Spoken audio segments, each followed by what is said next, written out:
संत अनंतकृष्ण बाबा जी के पास एक लड़का सत्संग सुनने के लिए आया करता था। संत से प्रभावित होकर बालक द्वारा दीक्षा के लिए प्रार्थना करने पर बाबा जी ने कहा कि महामंत्र का 11 लाख जप करके आओ, उसके बाद विचार करेंगे। लगभग कुछ महीनों के पश्चात जप की संख्या पूरी करने के बाद वह बाबा के पास पुनः आया। बाबा ने बालक को कहा 11 लाख और जप करके आना। अभी 3 से 4 वर्ष ही बीते थे साधक जीवन में प्रवेश किए हुए। उसके मन में श्रद्धा की कमी होने लगी।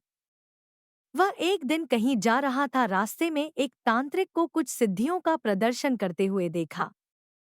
तांत्रिक ने उससे अपने बारे में पूछा। उसने अपनी उपासना के बारे में बताया। तांत्रिक ने पूछा कि तुम इतने वर्षों से इतनी संख्या में जप करते हो, साधना करते हो, उससे तुम्हें कुछ अनुभूति हुई?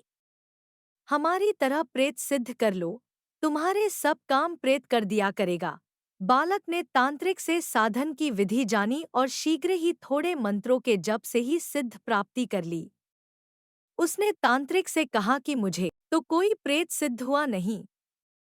तांत्रिक ने कहा पुनः प्रयास करो। इस बार भी प्रेत प्रकट नहीं हुआ। तांत्रिक ने प्रेत को बुलाकर पूछा कि तुम इसके सामने क्यों नहीं प्रकट होते हो?